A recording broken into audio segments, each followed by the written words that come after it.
São tantas emoções. E eu quero dizer da minha emoção, da minha satisfação de estar aqui com vocês. No ano passado, no 6º encontro, nós já começáramos a trabalhar com este caso, que nós vamos relatar aqui. E conversamos com a Ionara na ocasião. Olha, eu tenho vontade de apresentar este caso no próximo encontro. E ela colocou pilha. Falei, tudo bem, vou trabalhar o ano inteiro com esse caso para poder chegar no 7º encontro e apresentar. Mas eu não tive os resultados que eu gostaria de ter. O caso está em andamento. Nós não conseguimos fechar o caso. E por isso eu não viria apresentar o caso. Viria o encontro, mas não viria apresentar o caso. Até que ela me manda uma mensagem. Mas apresenta a si mesmo. E eu conversando, mandei um e-mail para Jacó, mostrando o que a gente estava trabalhando. E ele deu esse impulso, esse estímulo, para que a gente aqui estivesse hoje. E eu agradeço a Ionara, ao Jacó, agradeço a Sônia, que nos receberam com todo carinho, fizeram a nossa inscrição e nós aqui estamos. Temos vivido na nossa região todos os problemas que todos vocês estão passando. As mesmas dificuldades, elas se encontram por todos os lados. Dentro desse processo, graças a Deus, nós estivemos no 5º encontro com 5 pessoas e hoje estamos aqui com quase 30.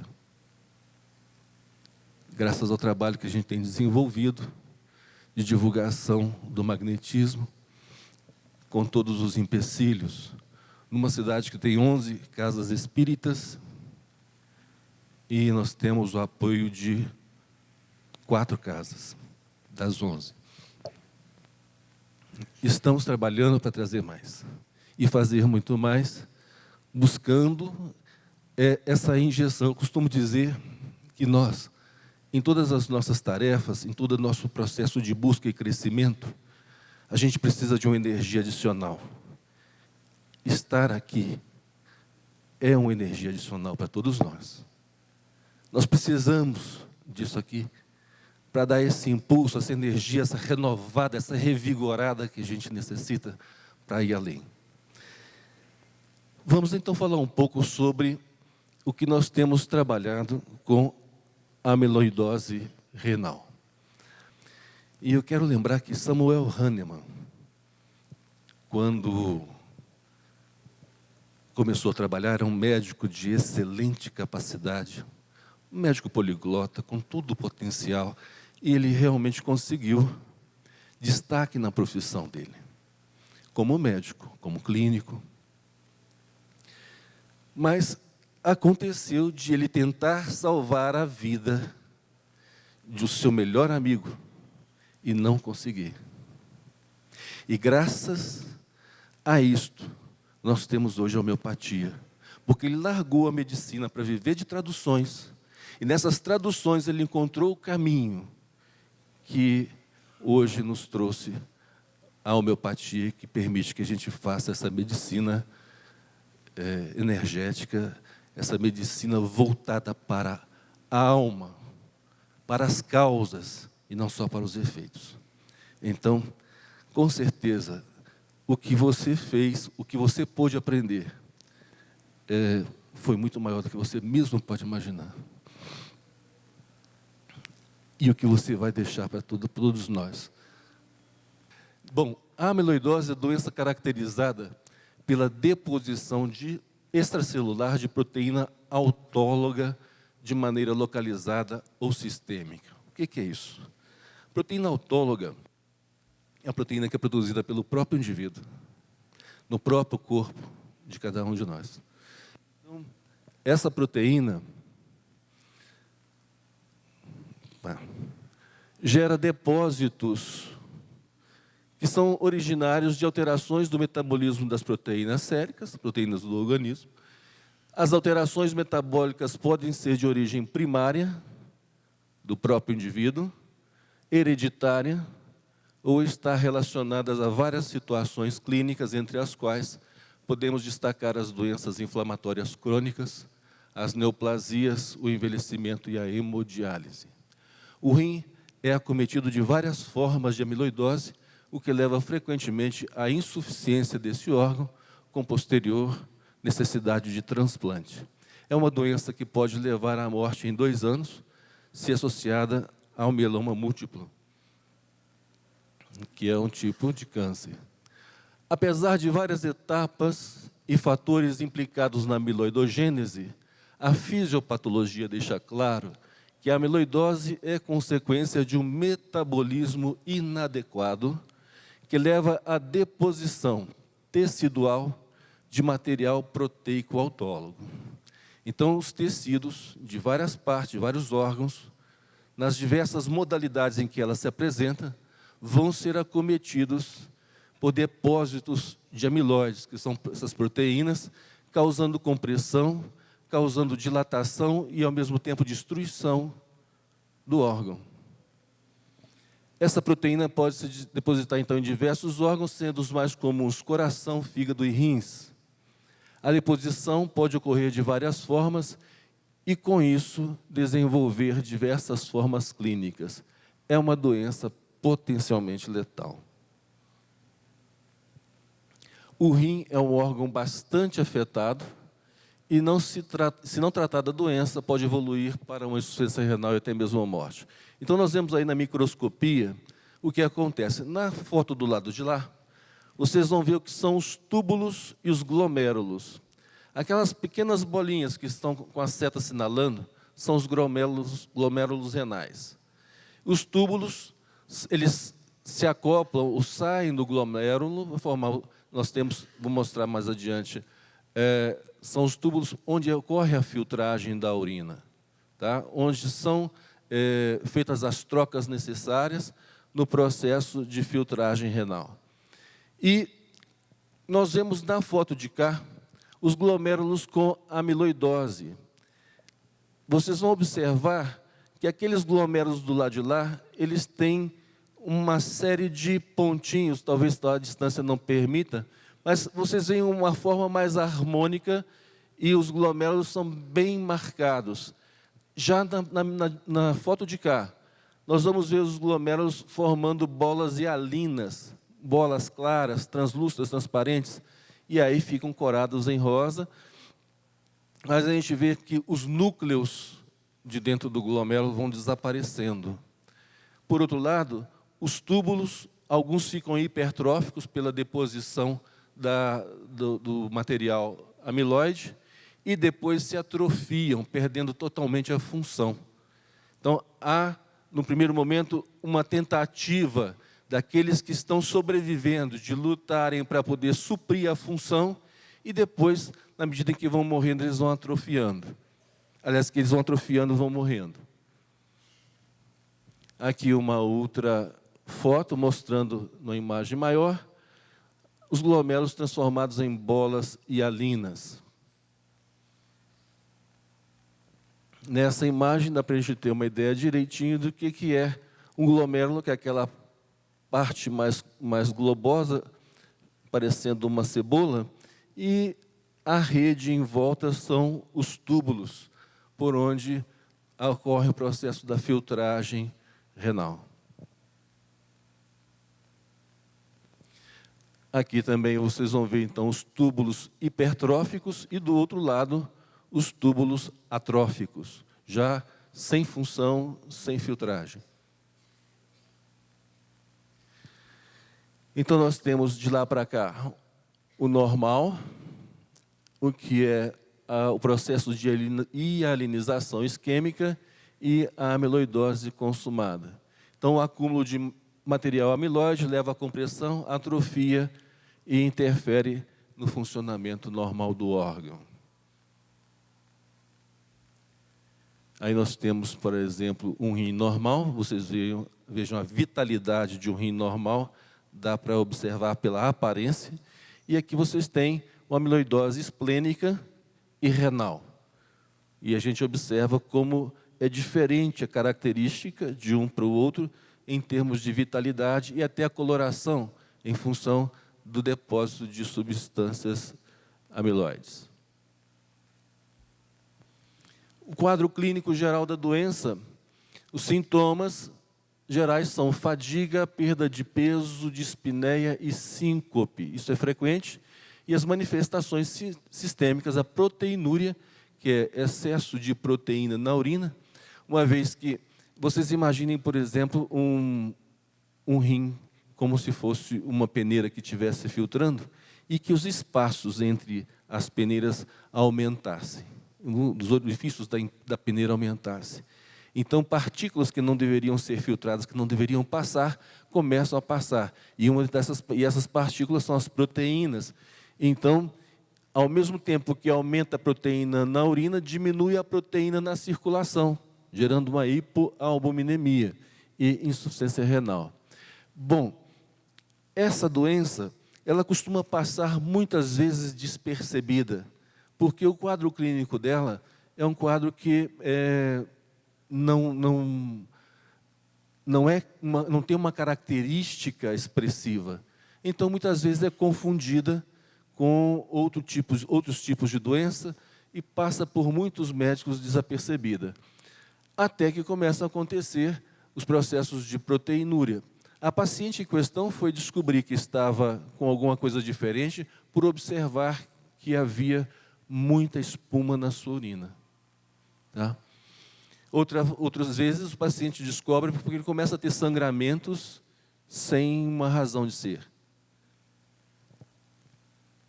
O diagnóstico é feito através do aspirado de gordura da gordura abdominal, nessa região, biópsia renal e investigação de mieloma múltiplo e outras paraproteinemias. O tratamento clínico. Não há um tratamento curativo, havendo uma sobrevida média de 2 anos. As substâncias melphalan e prednisolona, que são substâncias utilizadas, elas levam a um pequeno ganho de sobrevida. O transplante da medula óssea pode levar a um prolongamento da sobrevida, mas nada leva à cura. Terapia de suporte e sintomática e transplante renal. Só que o transplante renal não impede que o órgão transplantado seja também acometido. Bom, então, nossa paciente do sexo feminino começou o tratamento em 2013, no mês de fevereiro, 57 anos, com o diagnóstico de amiloidose renal fibrilar autoimune há 3 anos, já tendo sido sugerida pelos médicos a realização de transplante renal e hepático. Apresentava proteinúria e hipercolesterolemia. Chamou-lhe a atenção o aparecimento de muita espuma ao urinar, em virtude das consultas realizadas com especialistas e as perspectivas terapêuticas, apresentava medo de morrer. Então, uma pessoa que está com medo de morrer, uma das consequências é a depressão. Então, quando ela nos procurou, também estava em processo depressivo. A sintomatologia que ela apresentava na ocasião era ansiedade, tristeza, insegurança no trabalho, irritabilidade, epigastralgia, medos, insônia, taquicardia, desânimo, negativismo, dermatite pruriginosa, claustrofobia, dor no peito e náuseas. Estava usando em tratamento psiquiátrico com Rivotril, Espran, que é o escitalopram, e o Leptal, que é a oxcarbamazepina. Bom, como estava o quadro laboratorial dela nesse período? Em 2012, a proteinúria de 24 horas dá para a gente fazer uma aferição de como estava a função renal, né? O valor de referência é de 28 a 141 miligramas por 24 horas. Colhido na urina de 24 horas, você tem esse valor. Em 2012, aliás, em 2009, quando ela descobriu, ela estava com 2.900 miligramas por 24 horas, bem acima do normal. Isso em 2010, no mês 3, mês de março, foi para 3.706. Em outubro de 2010, 640, baixou. Em novembro de 2010, 1.146. Aí, em novembro de 2011, um ano depois, 5.481,3. Em maio de 2012, 7.854, foi quando foi mais alto. Em fevereiro, aliás, em novembro de 2012, 5.112, 152. Em maio de 2013, 3.730, foi quando iniciou o tratamento, mas houve uma elevação para 7.385 de maio do ano passado até agora, em janeiro desse ano. Apesar dessa variação, os médicos têm dito para ela que a doença está estabilizada. Tá? Nós iniciamos o tratamento nos primeiros 6 meses com TDM1, concentrados ativantes nos rins, dispersivos transversais ativantes nos rins, dispersivos gerais longitudinais ativantes dorsais, concentrados gerais longitudinais ativantes e calmantes, dispersivos gerais longitudinais ativantes e calmantes e mais dispersivos gerais longitudinais ativantes. Na segunda etapa do tratamento até o presente, nós temos feito TDM2, dispersivos longitudinais dorsais ativantes e calmantes, concentrados ativantes e calmantes nos rins, dispersivos transversais ativantes e calmantes nos rins, dispersivos longitudinais dorsais ativantes e calmantes, mais dispersivos gerais longitudinais anteriores ativantes. Resultados. Foram obtidas melhoras em todo o quadro sintomatológico apresentado pela paciente. Todos os sintomas queixados anteriormente regrediram. Alguns desapareceram totalmente. Ela afirma que antes de iniciar o tratamento vivia angustiada e com medo de morrer. E hoje sente-se em paz e confiante. Apesar de não haver melhora no quadro da patologia renal com aumento da proteinúria de 24 horas, o quadro patológico foi considerado estabilizado pelos médicos que assistem a paciente. E é nosso propósito evoluir para o TDM3, mantendo foco nos rins, objetivando a regressão da doença. O objetivo é esse, é aquilo que a Ionara falou, nós estamos aqui para curar. Eu sou meio desaforado e meio arrogante, e as pessoas às vezes me criticam por isso, né? E eu disse isso para o Jacó no e-mail que eu lhe mandei. O meu objetivo com ela é a cura. Porque nós podemos realmente fazer diferença. Isso tudo que foi dito aqui hoje é de vital importância para todos nós. Me falaram um tempo atrás, mas é uma doença que você sabe que não tem cura.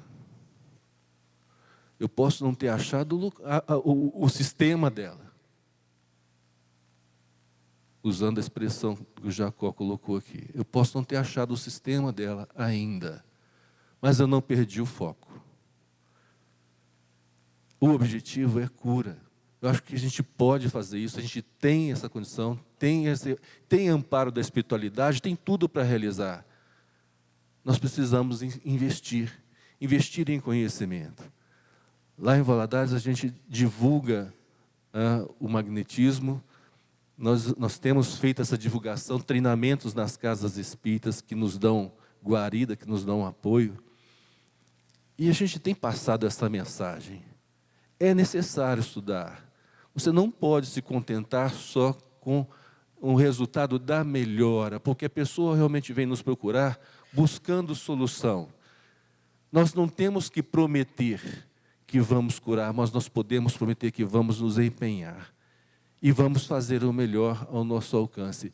E nessa busca, a gente consegue alcançar o objetivo que quer. Temos tido outras experiências e com resultado satisfatório. praticamente 100% de remissão dos casos de depressão. Com outras patologias, as experiências são pequenas. Esse é um caso piloto nosso. Temos também o Armando, que apresentou no encontro passado, fazendo trabalhos em outra casa espírita e na mesma equipe conosco. E nós estamos trabalhando e buscando soluções. Então, como todos aqui, eu penso que a gente não pode parar. Nós temos um sonho. Nós já encontramos o nosso caminho. Para que a gente possa ir atrás de um sonho, a gente tem que primeiro ter espírito de busca. E de busca, todos aqui já estão no caminho, já buscaram, já acharam o caminho. E para alcançar o nosso sonho, nós temos que percorrer esse caminho. As coisas não acontecem por acaso, não acontecem na nossa vida por acidente. Nós não estamos aqui a passeio, nós estamos aqui porque temos uma meta. Temos um sonho que é realmente fazer esse mundo ficar diferente, ficar melhor, através daquilo que a gente vem aprendendo, que a doutrina vem nos dando. Apesar de todos os contrapontos, apesar de todos os posicionamentos diferentes e contrários àquilo que nós estamos estudando e buscando, cada um de nós sabe o que é verdade. Tem a verdade dentro de si. Tem a consciência do trabalho que precisa ser realizado. Então vamos fazer. Vamos continuar não buscando, porque nós já achamos o que queremos. Vamos adiante, fazendo o nosso caminho e fazendo diferença nesse mundo. Deixando a nossa marca, porque cada um de nós está aqui com uma missão. E tem uma marca para deixar nesse mundo, para dizer amanhã, olha, eu passei por aqui e deixei algo que eu posso voltar e dar continuidade. Que Jesus nos dê forças para prosseguirmos na nossa meta.